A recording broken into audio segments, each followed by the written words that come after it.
मोमिन साहब, हुकूमत का 1 साल मुकम्मल हुआ है। हुकूमत कहती है कि उनकी कामयाबियों में मुल्क को दिवालिया होने से बचाना है। उनकी कामयाबियों में 26वीं आईनी तरमीम है। आप उनकी कामयाबियों को कैसे देखते हैं मोमिन साहब? बिस्मिल्लाहिर्रहमानिर्रहीम, इय्याका नअबुदु व इय्याका नस्तईन। और जी, thank you very much. It's always an honour and privilege कि आप मुझे इनवाइट करते हैं। अब आपने जो सवाल पूछा है, उस सवाल का जवाब ये है कि ये लोग शुरू से झूठ बोलते आ रहे हैं और हमेशा झूठ बोलते रहेंगे। अगर आप कहते हैं मुल्क दिवालिया हो रहा है, अगर मैं दिवालिया हो रहा हूं तो आप पूछोगे कि यार हुमायूं तुम क्यों दिवालिया हो रहे हो, तो आपको पता चलेगा कि मेरा बिजनेस नहीं चल रहा। आपको पता चलेगा कि मैं हर काम के लिए कर्जे ले रहा हूं, मैं ये कर रहा हूं, वो कर रहा हूं, और मेरा जो क्लिनिक है उसमें कोई मरीज नहीं आता, मेरे जो खर्चे हैं वो बढ़ते जा रहे हैं और मेरे इनकम कम होती जा रही है, एंड सो फोर्थ।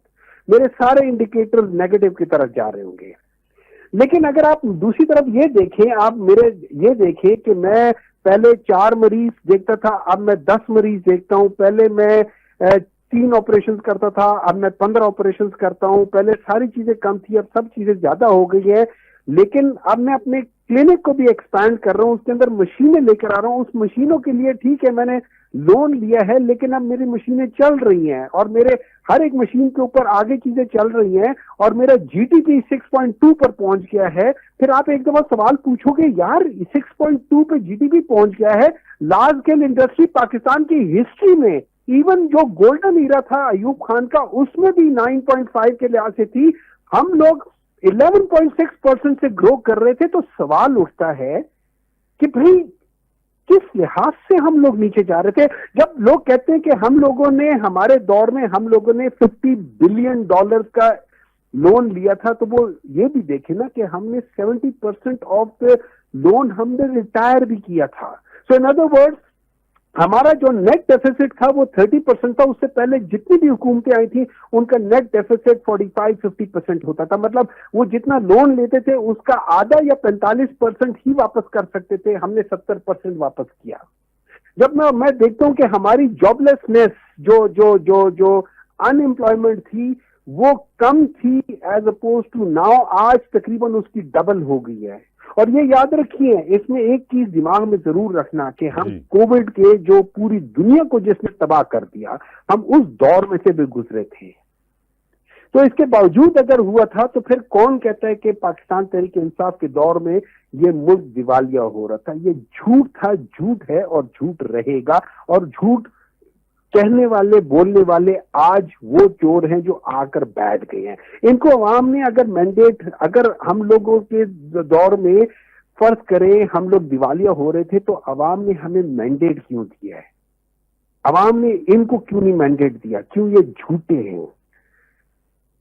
देखिए, मैं आपको एक चीज बताता हूं। 26वीं आईनी तरमीम सर, एनसीओसी जब बनी थी पाकिस्तान तहरीक इंसाफ के जमाने में, एक क्राइसिस के जमाने में, उससे ज्यादा कामयाब इदारा कोई नहीं था पूरी दुनिया में। स्मार्ट लॉकडाउन इमरान खान की विजन के मुताबिक था, हर एक चीज थी, पूरी दुनिया की स्टेटिस्टिक्स उसके खिलाफ थी, लेकिन इमरान खान ने अपने आप को प्रूव किया। आज उसी इदारे को सामने रखते होते SIFC बना हुआ है। बीच में इमरान खान नहीं है, उसमें इमरान खान था। आप मुझे बता दें SIFC में आज तक कितनी इन्वेस्टमेंट आई है? क्राइसिस आज भी है, क्राइसिस उस वक्त भी थी।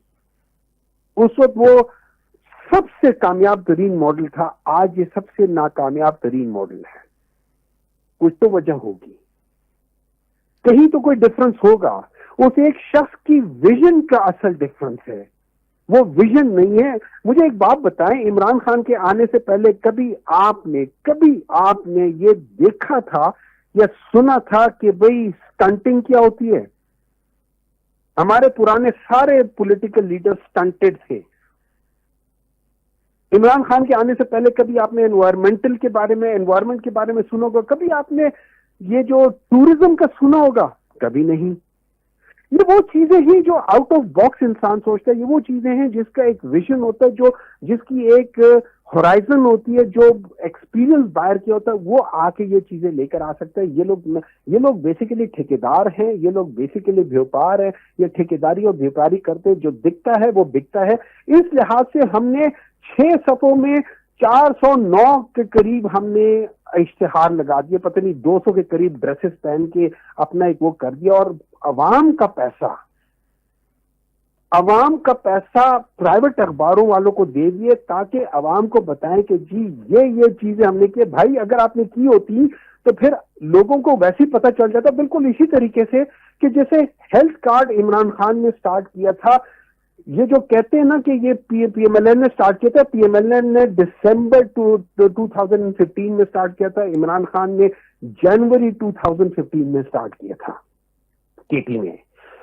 इन लोगों ने आते साथ ही हेल्थ कार्ड बंद कर दिया, सिंध में हेल्थ कार्ड स्टार्ट ही नहीं हुआ, और केपी में जब पाकिस्तान तहरीके इंसाफ के बाद ये हटा दिया गया था, वो जब हम लोगों ने रिजाइन कर दिया, उसके बाद जो इंटरिम गवर्नमेंट आई उन्होंने भी बंद कर दिया था।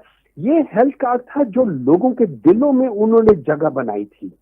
उसकी वजह ये है कि फाइनेंशियल शॉक्स जो किसी भी एक फैमिली को पॉवर्टी लाइन से नीचे ले जाती हैं, इस तरह की फाइनेंशियल शॉक्स का जो सबसे बड़ा हिस्सा है 50%, वो हेल्थ शॉक है। तो ये हेल्थ शॉक के लिए जो सेफ्टी नेट है वो हेल्थ कार्ड था। तो इमरान खान ने 50% खानदानों को पॉवर्टी लाइन से नीचे गिरने से बचा लिया। 26वीं आईनी तरमीम सर, उसको भी अचीवमेंट गिना जा रहा है हुकूमत की तरफ से। देखिए मुझे एक बात बताएं, एक डाकू जो होता है ना, वो उसकी अचीवमेंट क्या होती है? यार मैंने इतने बड़े बैंक में डाका डाला है, राइट और रॉन्ग? तो आप कह रहे हैं हुकूमत डाकू है?